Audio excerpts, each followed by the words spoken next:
جیسا کہ میں نے گزشتہ جمعے میں عرض کیا تھا، اس ملک عزیز کو آزاد کرانے کے لیے، اس وطن کو آزاد کرانے کے لیے 350 سال تک جس قوم نے قربانی دیا، جس قوم نے اپنی جان کی شہادت پیش کی، جس قوم نے اپنے پسینے سے زیادہ اپنے خون بہائے، وہ قوم کوئی آپ نہیں بلکہ امت مسلمہ ہے۔ ظاہر بات ہے، یہ 2-4 گھنٹے کی اگر آپس میں کسی سے لڑائی ہو جائے،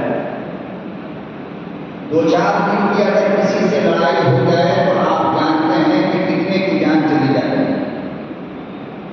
لیکن 350 سال تک انگریزوں سے جو لڑائی ہوئی، انگریز جیسے طاقتور لوگوں سے 350 سال تک جن لوگوں نے لڑا، ان کی کتنی جانیں گئی؟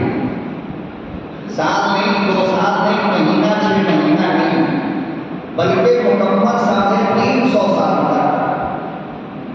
اور یہ 350 سال کا زمانہ وہ ہے جس زمانے میں انگریزوں کے سامنے سوائے مسلمان کے دوسری کوئی قوم نہیں۔ لوگ تو تھے یہاں، ہندو بھی تھے، سکھ بھی تھے اور دوسرے لوگ بھی تھے، لیکن سچائی اور تاریخ اور ہسٹری یہ ہے کہ دوسری قوم کے تمام لوگ انگریزوں کی کمپنی میں کام کیا کرتے تھے، ان کے یہاں نوکری کرتے تھے، ان کی فوج میں دوسرے لوگ تھے، ان کی کمپنیوں میں کام کیا کرتے تھے۔ ظاہر بات ہے کہ جو اس قوم کو اور اس کی کمپنی میں کام کرنے والے ہوں، وہ اس سے جنگ کرے گا، وہ اس سے لڑائی کرے گا، اور پھر انگریز سوائے مسلمان کے کسی اور کو ٹارگٹ بناتا بھی نہیں تھا۔ ظاہر بات ہے کہ جب انگریز کے نشانے پر مسلمان کے سوا اور کوئی نہ تھا، تو پھر دوسرے لوگ ان سے لڑائی اور جنگ کرنے کے لیے آتے ہی کیوں؟ لہذا نتیجہ یہ نکلا کہ 350 سال تک غیروں کے رہتے ہوئے انگریزوں کے مقابلے میں جو قوم میدان میں ڈٹی رہی، اس قوم کو مسلمان کہتے ہیں۔ اور 1000-2000 نہیں، بلکہ 350 سال میں ہم نے کروڑوں جانیں، عورتوں کی جانیں، بچوں کی جانیں، بوڑھوں کی جانیں، جوان کی جانیں، کروڑوں کی تعداد میں ہم نے اس ملک کو بچانے کے لیے اپنی دیا ہے۔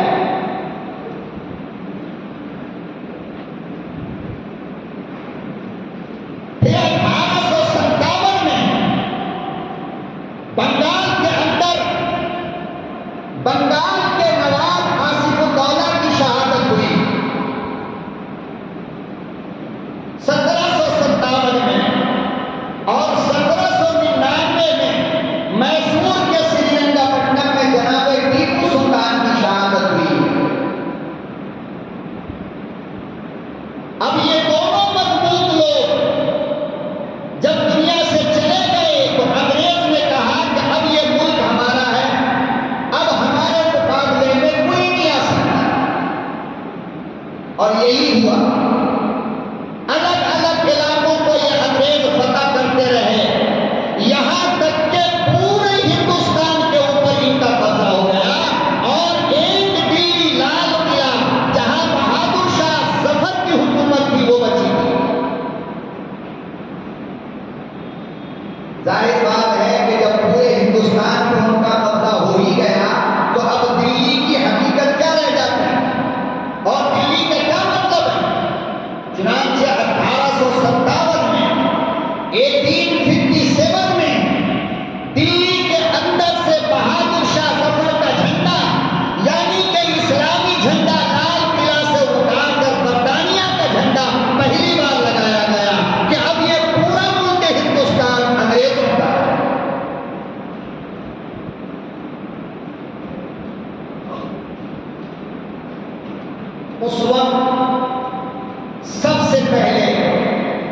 جس نے انگریزوں کے خلاف جہاد کا فتویٰ دیا. جہاد کا مطلب کیا ہے کہ اب پورے ہندوستان کے مسلمانوں پہ انگریزوں کے مقابلے کے لیے آنا یہ فرض ہے جیسے کہ نماز فرض ہے. یہ فتویٰ 1857 میں حضرت شاہ ولی اللہ محدث دہلوی کے صاحبزادے شاہ عبد العزیز محدث دہلوی رحمۃ اللہ علیہ نے دلی کے اندر دیا تھا. اور یہ فتویٰ تھا پورے ہندوستان کے مسلمانوں کے لیے. ظاہر بات ہے کہ اگر انکار کرتا تو کافر ہو جاتا.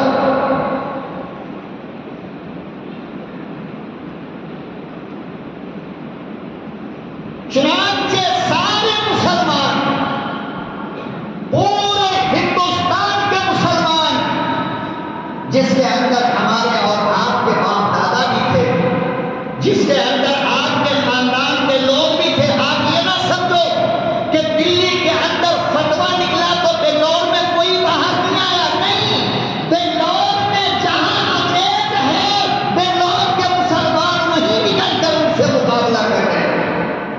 چنانچہ لکھا ہے کہ اس وقت ہندوستان کا سب سے مالدار آدمی حاجی عثمان اسی بنگلور کے اندر تھے. حاجی عثمان، آپ نے نام بھی کبھی سنا ہے؟ اسی بنگلور میں تھے لوگ.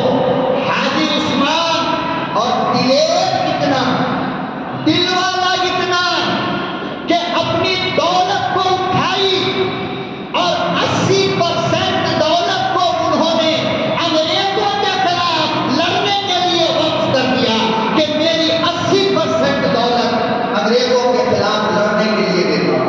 یہ حاجی عثمان کی کہانی ہے جو بنگلور کے رہنے والے تھے.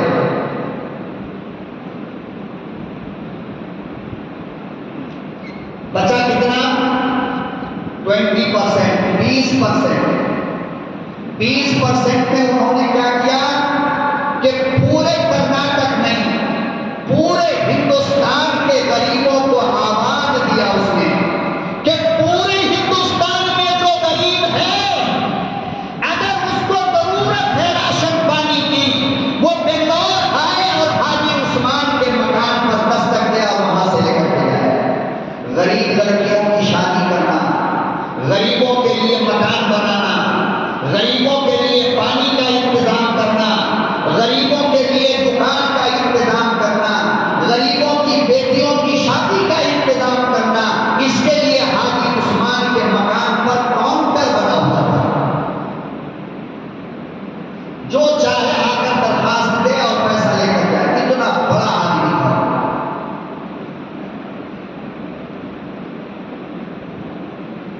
اس زمانے میں 1857 کے اندر حاجی عثمان تقریباً 52,000 ملین ڈالر کے مالک تھے. 12,000 ملین، 52,000 ملین کے مالک تھے. اندازہ لگاؤ آج کی کتنی دولت ہوگی.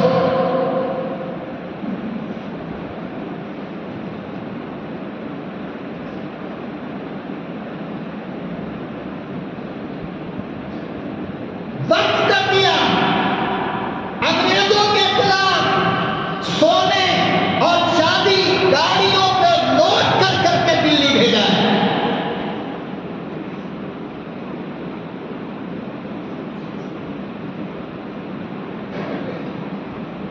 آج انہیں کی اولاد سے پوچھا جاتا ہے، کبھی NRC کے نام پہ، کبھی CA کے نام پر، کہ آپ بتاؤ ہندوستانی ہو، کیا سرٹیفکیٹ ہے آپ کے پاس کہ آپ اس ملک کے رہنے والے ہو.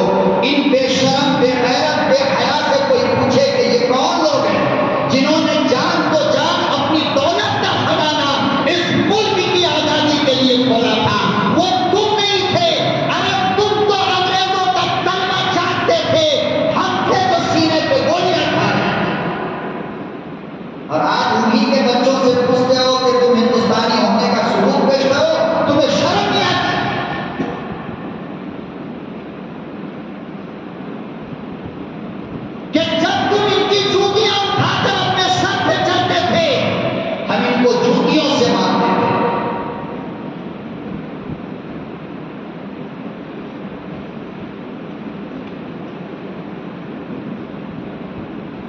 نظام حیدرآباد میں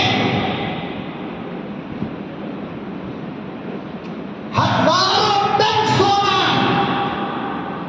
دلی بھیجا انگریزوں کے خلاف جنگ کرنے کے لیے. ارے یہ ساری کی ساری باتیں ہسٹری کے اندر موجود ہے, کتابوں کے اندر موجود ہے. کوئی مائی کا لال جھٹلا نہیں سکتا.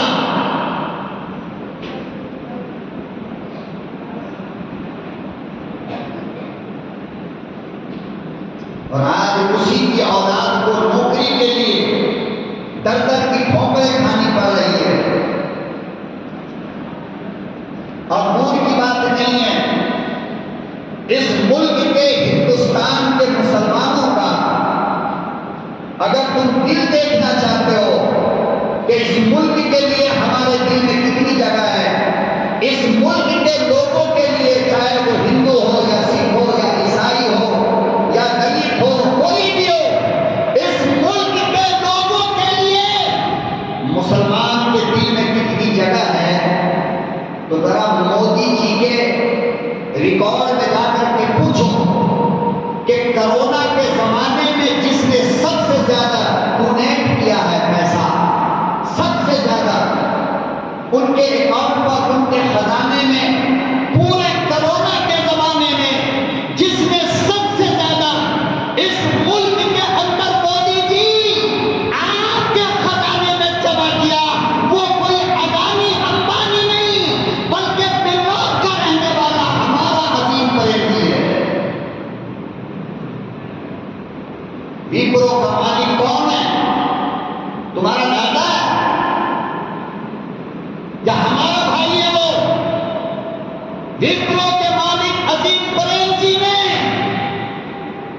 کرونا کے وقت سب سے زیادہ مودی جی کے خزانے میں ڈونیٹ کرنے والا 100 کروڑ 30 لاکھ کے بیچ میں وہ تنی طرح مسلمان ہے. کہاں چلے گئے ٹاٹا برلا اور فلانے اڈانی امبانی اور ملیا اور یہ اور وہ, کہاں چلے گئے سب کے ساتھ؟ اس موقع پر بھی اگر سب سے اوپر کسی نے اپنا ہاتھ رکھا تو وہ مسلمان ہے.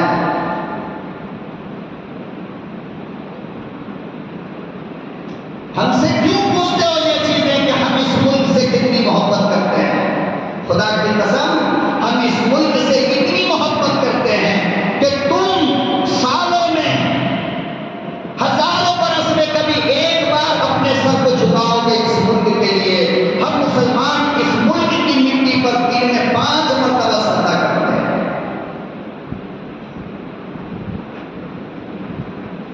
ہم امریکہ سے مٹی لا کر اس پہ سجدہ نہیں کرتے, بلکہ اس ملک کی مٹی پہ ہم اپنا سر رکھتے ہیں. یہ بھی بتاتا ہے کہ اس ملک کا مسلمان اس ملک کی مٹی سے کتنا پیار کرتا ہے.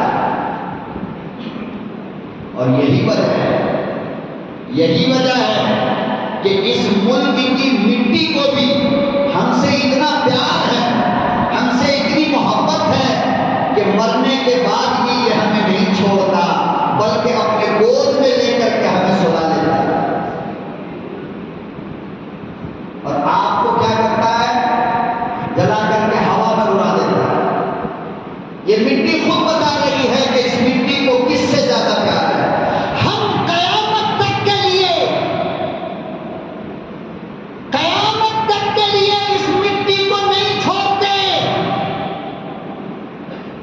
زندہ رہے تو ہم اس پہ چلتے ہیں, ہم اس پہ سجدہ کرتے ہیں, ہم اس پہ تجارت کاروبار کرتے ہیں, اور جب مر جاتے ہیں تو اس مٹی کے گود میں جا کر قیامت تک کے لیے آرام کرتے ہیں.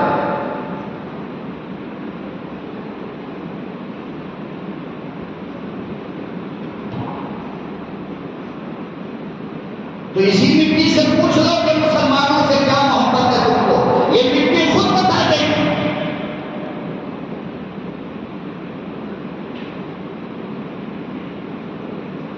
ہم سے نہ پوچھو.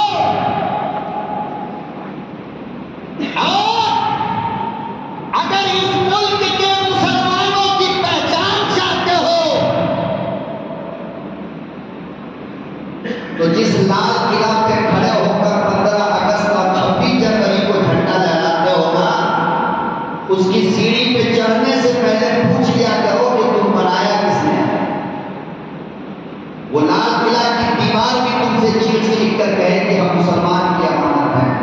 مسلمانوں نے بنایا.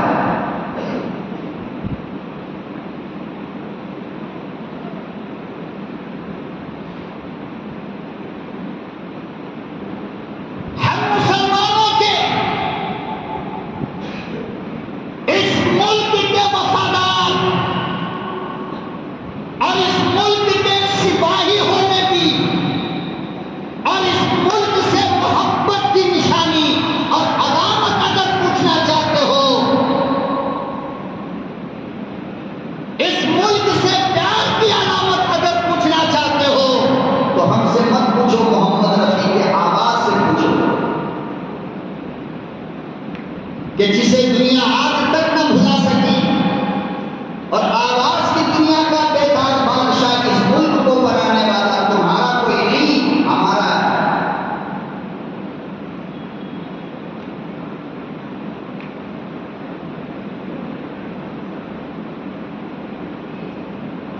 تو سب سے پہلے اس ملک میں انگریزوں کے خلاف جہاد کا فتویٰ مسلمانوں نے دیا.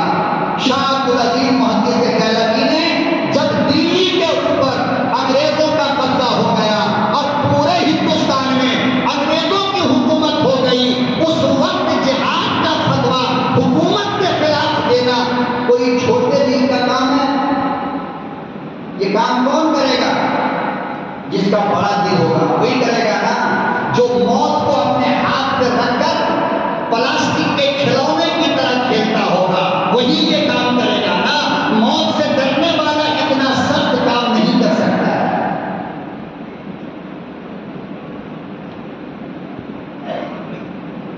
پھر پورے ہندوستان کے مسلمان جا گئے اور ہر جگہ انگریزوں کے خلاف بغاوت ہونے لگی. ہر جگہ لوگ، بچہ، بوڑھا، جوان، عورت، مرد سر سے کفن باندھ کر انگریزوں کے خلاف میدان عمل میں آئے. علماء، مولانا اسماعیل شہید، مولانا احمد شہید، مولانا فضل حق خیرآبادی، مولانا صادق پٹنوی، مولانا جعفر خانیسری، مولانا عبدالغنی نظام آبادی، ارے یہ تمام علماء وہ ہیں جو پورے ہندوستان میں گھوم گھوم کر مسلمانوں کو انگریزوں کے خلاف لڑنے کے لیے تیار کیا تھا.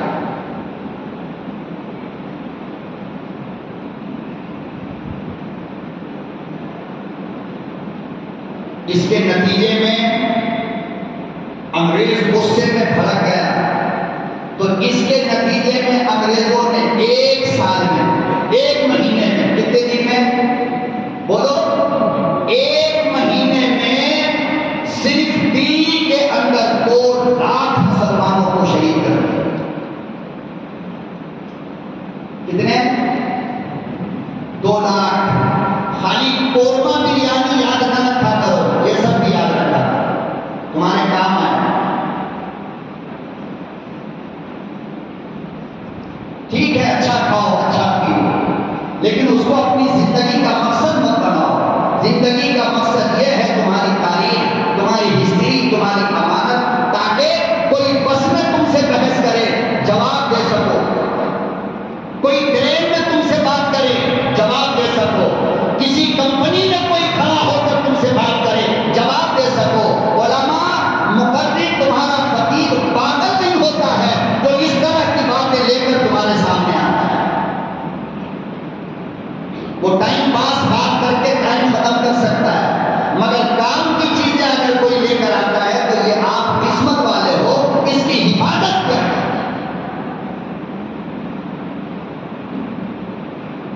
تم کون سی کتاب میں جا کر کے ڈھونڈو گے؟ اپنے کام سے فرصت نہیں ہے. 2 لاکھ مسلمانوں کو انگریز نے ایک سال میں شہید کیا. اور تعجب کی بات یہ ہے لوگوں کہ اس 2 لاکھ میں 60,000 خالی مولانا تھے. 60,000 کتنے؟ یہ کوئی معمولی سننے میں بڑا آسان ہے، لیکن 60,000 آدمی کو لے کر کے تو آؤ پورا محلہ بھر جائے. 60,000 علماء کو کیا کیا انہیں؟ یہ بولو، دلی کہاں ہے؟ چاندنی چوک دلی. پشاور پاکستان میں، دلی سے لے کر پشاور تک انگریز رائٹر، انگریز مورخ، انگریز کتاب لکھنے والا اپنی کتاب کے اندر لکھتا ہے جس کا نام تھامسن ہے. کیا نام؟ تھامسن. انگریز اپنی کتاب میں لکھتا ہے کہ دلی کے چاندنی چوک سے لے کر پشاور تک روڈ کے کنارے جتنے درخت تھے کوئی ایک درخت ایسا نہیں تھا جس پر کسی عالم کی لاش نہ لگتی. ہر درخت پہ کسی عالم کی، کسی مسلمان کی گردن. اور انگریز کہتا ہے کہ اتنے اتنے دن ان کو لٹکا کر چھوڑ دیا جاتا تھا کہ ان کا بدن انگریزی ہندسے کا ایس بن جاتا تھا. سوٹ کیا بن جاتا؟ بولو بھائی. ہمارے ملک میں اگر کسی کو پھانسی دیا جائے تو اس کی لاش کو صحیح رکھنے کے لیے ڈاکٹر ڈیٹ اوکے کرتا ہے اور اس کی لاش کو اتار کر گھر والے کے حوالے کر دیا جاتا ہے، پوسٹ مارٹم وغیرہ کر کے اس کو کیا کرتے ہیں. لیکن انگریز یہ بھی نہیں کرتا تھا بلکہ لٹکتا ہوا چھوڑ دیتا تھا. کیوں؟ تاکہ دوسرا مسلمان اس کو دیکھے اور ہمت ہار کر کے ہم سے مقابلہ کرنا بند کر دے. یہ مطلب تو کہتا ہے کہ لاش لٹک کر انگریزی ہندسے کا ایس بن جاتا تھا سوکھ کر کے. لیکن مسلمان اسے دیکھ کر کبھی گھبرایا نہیں بلکہ وہ لڑتے رہے. کیا کرتے رہے؟ لڑتے رہے. آگے سنو، ایسی ویسی سزائیں انگریز نے نہیں دیا. جب اس نے دیکھا کہ پھانسی پر لٹکانے سے مسلمان کی طاقت کمزور نہیں ہو رہی ہے، تب انہوں نے کیا کیا؟ دلی کے چاندنی چوک اردو بازار میں لال قلعہ کے بالکل سامنے انہوں نے لوگوں کو اکٹھا کیا، توپ منگوایا، توپ کے منہ پر ایک مسلمان کو باندھا اور آسمان کی طرف توپ کو فائر کر دیتا تھا. خدا کی قسم ہزاروں ٹکڑے مسلمانوں کے گوشت کے بن جاتے، کوئی یہاں گرتا کوئی وہاں گرتا. کیوں؟ تاکہ دوسرا مسلمان ہمت ہار جائے. لیکن خدا کی قسم کسی مسلمان نے انگریز سے معافی نہیں مانگی.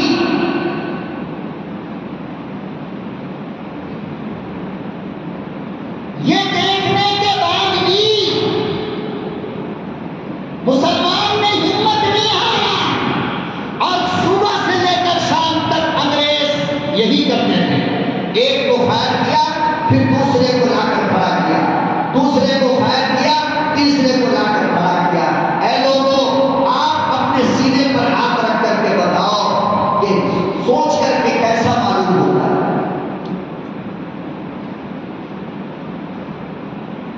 پھر بھی ہم ان کو حساب دیں کہ ہم ہندوستانی ہیں،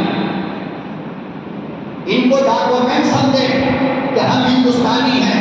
بتاؤ نا، جن کو توپ کے منہ پر باندھ کر آسمان میں فائر کیا گیا وہ کس کا باپ تھا؟ وہ کس کے دادا تھے؟ کسی کا عبد الحمید نام تھا تو کسی کا عبد الغفار نام تھا.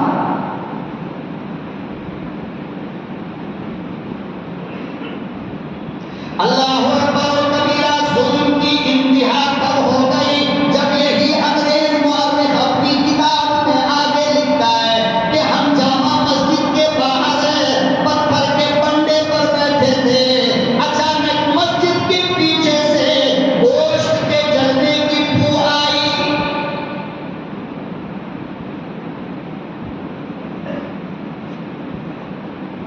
تھامسن کہتا ہے میں وہاں سے اٹھا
مکے کی گلیوں میں آگ کے انگاروں پہ ہمارا بلال نہ ڈرا، ہم اسی کی اولاد ہیں، ہم کیوں ڈریں؟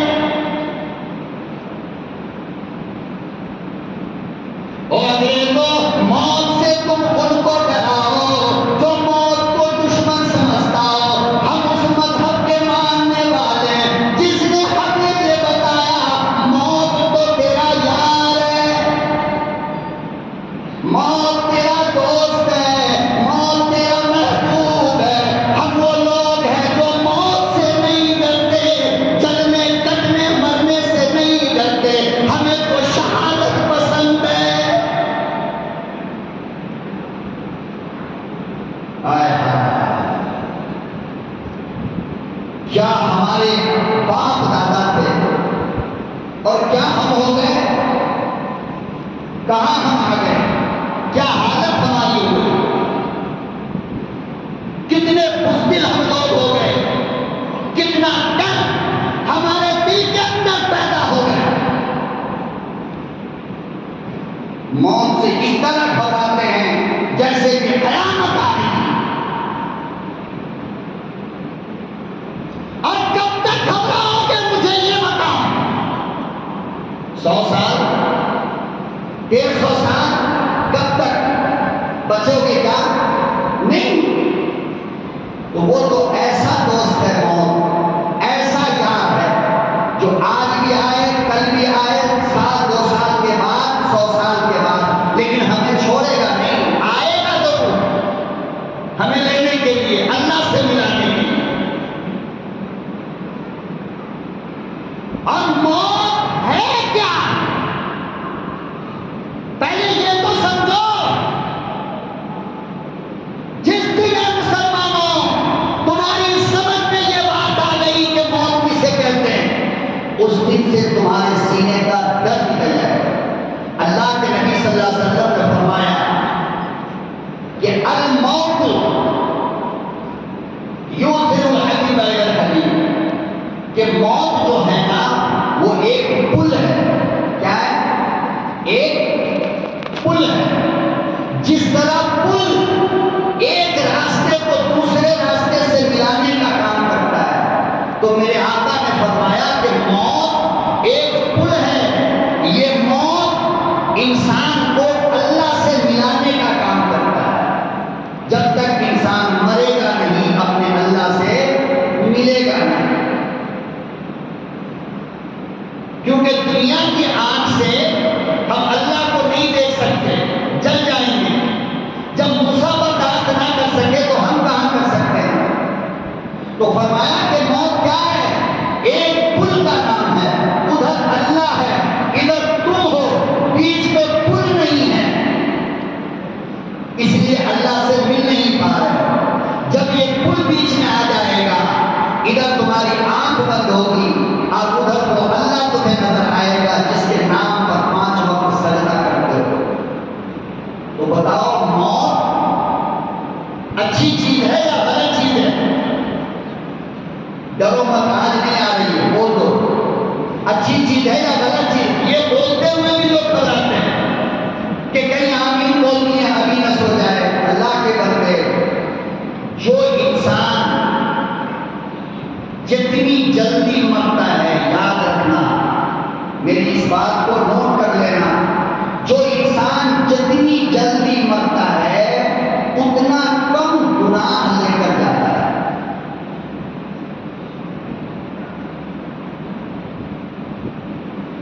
جتنا جلدی مرے گا اتنا کم، اور جتنا لیٹ سے مرے گا اتنا گناہ۔ تو بتاؤ موت اچھی چیز ہے یا خراب چیز ہے؟ یہ یہاں پر جتنے بیٹھے ہیں ان میں کون ہے جن کو اللہ سے ملنے کی تمنا نہیں ہو؟ سب چاہ رہے ہیں نا کہ اللہ سے ملے، اور اللہ سے ملنے کے لیے موت ضروری ہے۔ جب تک مریں گے نہیں اللہ سے ملیں گے نہیں۔ تو جب مسلمان کے کلیجے میں نبی نے یہ بات تمام صحابہ کے دلوں میں بیٹھا دیا تھا، اسی لیے جو صحابہ چل نہیں پاتے تھے، لگتے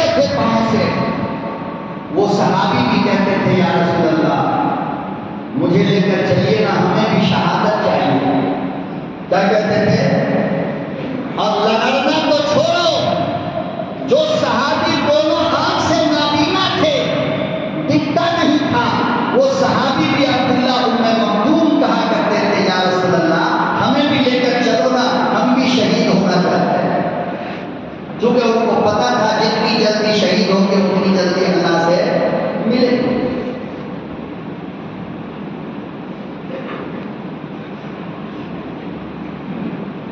تو انگریز رائٹر مورخ لکھتا ہے کہ جامعہ مسجد کے پیچھے ایک میدان میں آگ کا انگارہ بچھا کر ایک مرتبہ میں 40 مسلمان کو اس پر لٹایا جاتا تھا. اور اللہ اکبر و کبیرہ یہیں پر وہ خود لکھتا ہے کہ آگ کا انگارہ مسلمانوں کے بدن سے نکلنے والی چربی سے بجھ جاتا تھا.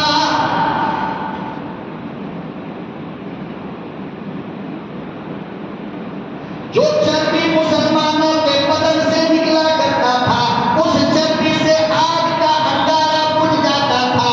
پھر دوسری طرف انگارہ تیار کیا جاتا، پھر لائن میں کھڑے ہوئے 40 مسلمانوں کو لٹایا جاتا.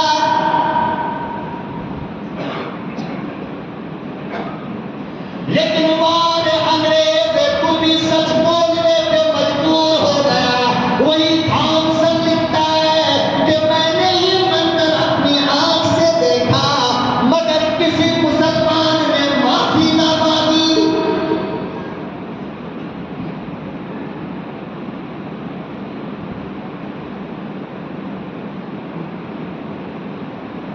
ایک مسلمان نے بھی 1857 کی بغاوت میں انگریز کے سامنے کھڑے ہو کر ہاتھ نہیں جوڑا. محترم، تم ہم سے ہمارے انڈین ہونے کا ثبوت مانگتے ہو، تم تو ان کی نوکری کر رہے تھے. ارے تم تو ان کی کمپنی میں مینیجر تھے، تم تو ان کی فوج میں تھے، اور ہم سے ثبوت، ہم سے ڈاکومنٹ.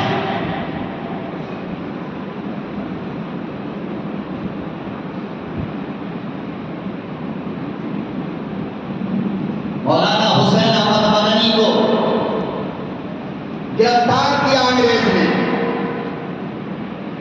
اور گرفتار کی جرم میں کیا کہ مولانا آپ نے اعلان کیا ہے کہ انگریز کے خلاف لڑنا واجب ہے اور انگریز کے فوج میں مسلمانوں کی نوکری حرام ہے.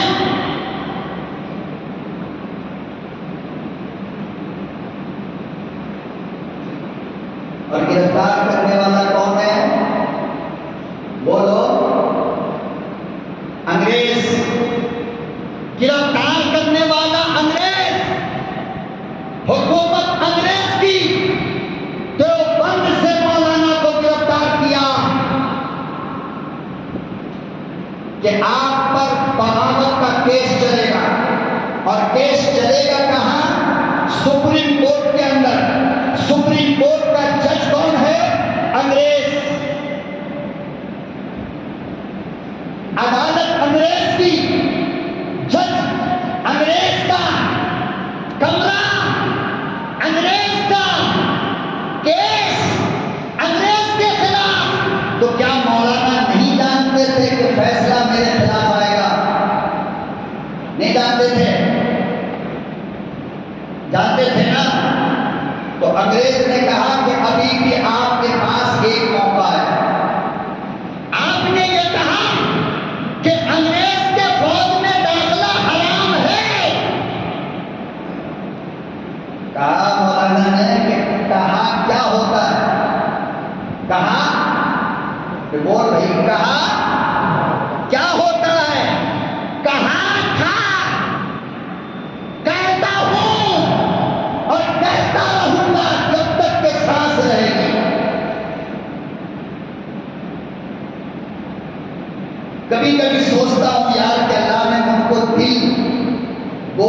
دیا تھا یا لوہے کا؟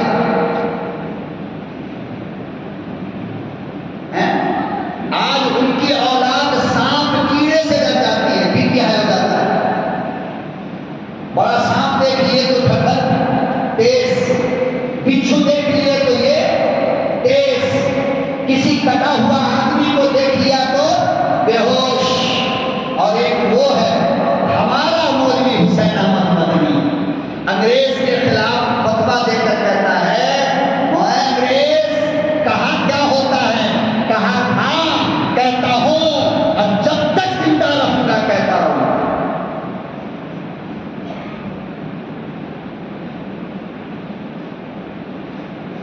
آج پوری دنیا کے مفتیوں نے، پوری دنیا کے علماء نے، جتنے مولانا ہیں بنگلور میں،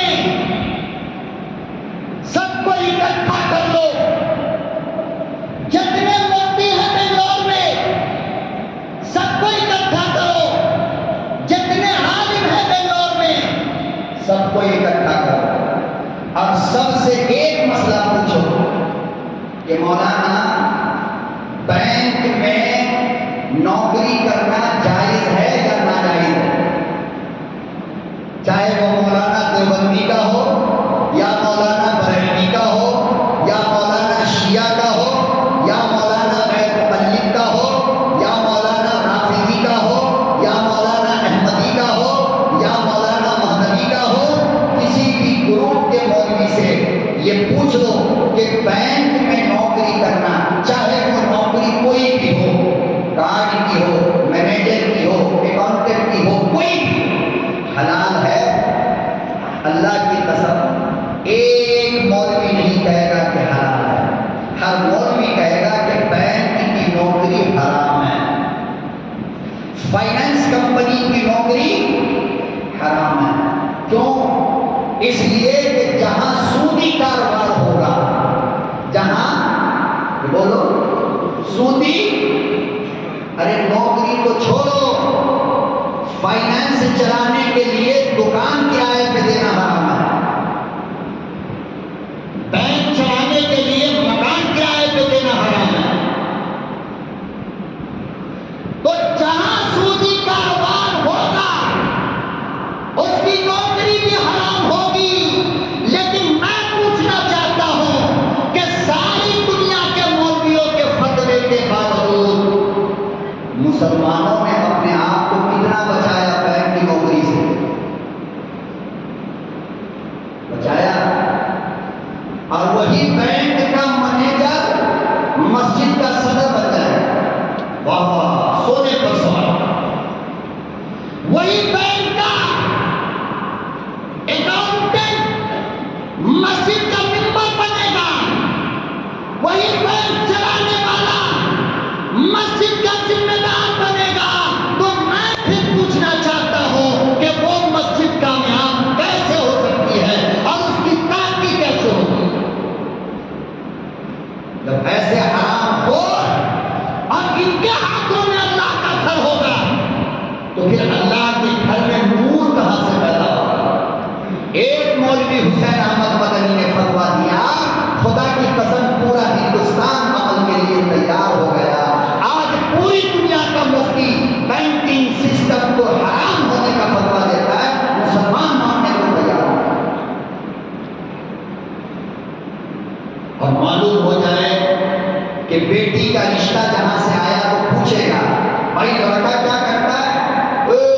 SBI میں مینیجر ہے۔ اب بیٹی والے کا کرے گا کتنا بھول جاتا ہے، اور مینیجر، ارے بے وقوف، آج تک ماں کے گود سے لے کر 18-19 سال تک حلال کھلا کر کے پالا ہے، اب نکاح کے بعد موت تک بیٹی کو حرام کھانے والے کے نکاح میں دے کر خوش ہو رہا ہے۔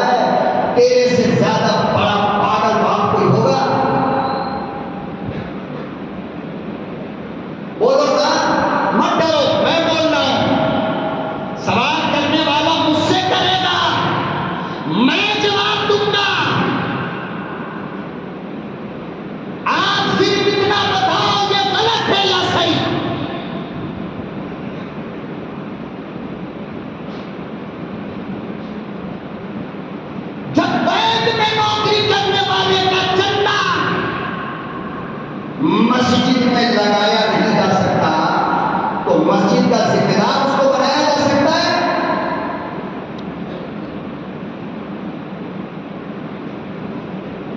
جب بینک میں نوکری کرنے والے کی زکات ادا نہیں ہوتی، جب بینک میں نوکری کرنے والے کا صدقہ ادا نہیں ہوتا،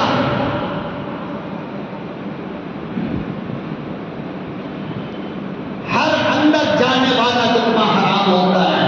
اور میرے نبی نے فرمایا کہ جب تک کہ حرام کا ایک لقمہ بھی پیٹ میں پڑا ہوگا اس کی کوئی عبادت قبول نہیں ہوگی، کوئی عبادت۔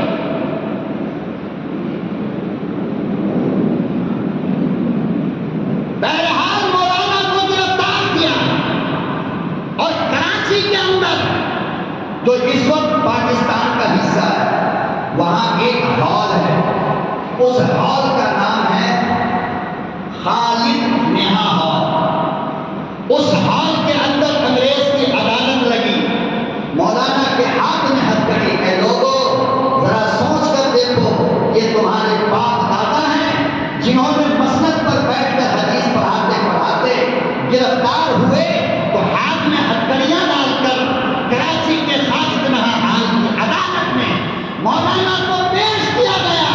اب سوچو تو صحیح، مسند صدارت پر اور جج کی کرسی پر انگریز بیٹھا ہے، وکیل انگریز ہے، مولانا کمرے عدالت کے اندر گئے، مولانا کے ساتھ مولانا کی وکالت کرنے کے لیے کوئی لائق نہیں، کوئی وکیل نہیں۔ مولانا نے کہا میں اپنی وکالت خود کروں گا، کسی وکیل کی ضرورت نہیں ہے۔ مولانا مجرم کے کٹہرے میں کھڑے تھے، انگریز نے پوچھا، جج نے پوچھا، کیا پوچھا کہ ملزم حسین آپ نے یہ فتویٰ دیا ہے کہ انگریز کی فوج میں داخلہ لینا حرام ہے؟ کہا دیا تھا، دیتا ہوں، دیتا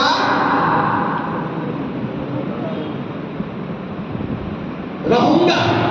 تو انگریز نے ایک جملہ کہا کہ ملزم حسین اس کی سزا معلوم ہے آپ کو؟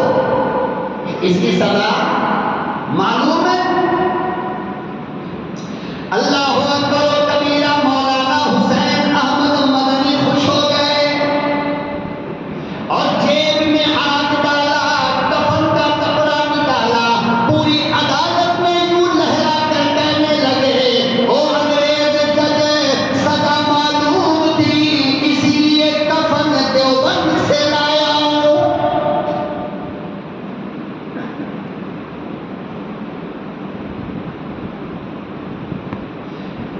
مولانا کہنے لگے سزا معلوم ہے، اسی لیے کفن دیوبند سے لایا ہوں تاکہ تم حرام خوروں کا کفن پہن کر اللہ سے نہ ملو۔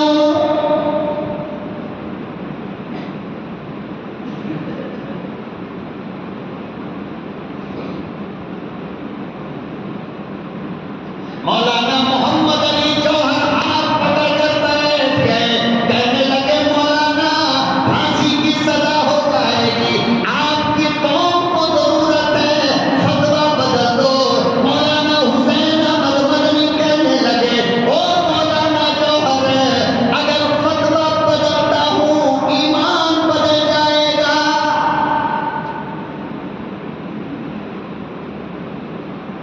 او مولانا جوہر، فتوے پہ اگر قائم رہا تو جان چلی جائے گی اور فتویٰ بدل دوں گا ایمان چلا جائے گا۔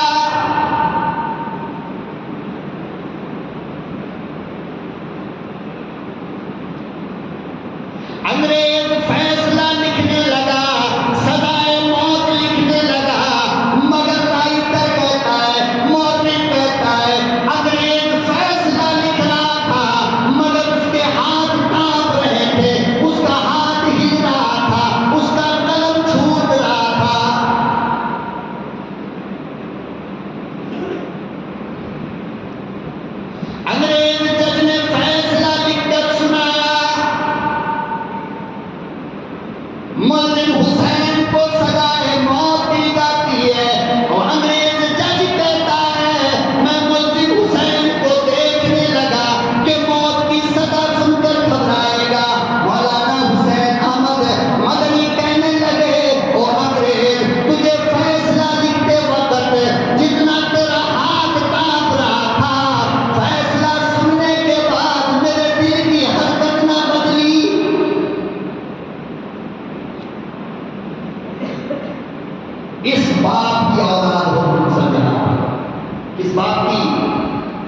ارے بول دو نا، ایسے شیر کی بات کی آپ سارے اولاد ہو. یہ آپ کے باپ دادا ہیں جنہوں نے انگریز کی آنکھوں میں آنکھیں ڈال کر موت کو اپنے گلے کو لگا لیا، اللہ کی قسم، مگر انگریزوں کے سامنے کبھی سب کو جھکنے نہیں دیا. اور یہ جاتے جاتے اے مسلمانوں آپ کو یہ پیغام دے کر کے گیا کہ سر کٹ جائے منظور ہے، مگر باطل کے سامنے اپنا سر میرے بیٹوں کبھی جھکانا نہیں. جھکاؤ گے کبھی سر؟ بولو جھکاؤ گے؟ نہیں. یہ سبق ہمارے علماء نے دیا ہے، ہمارے باپ داداؤں نے دیا ہے.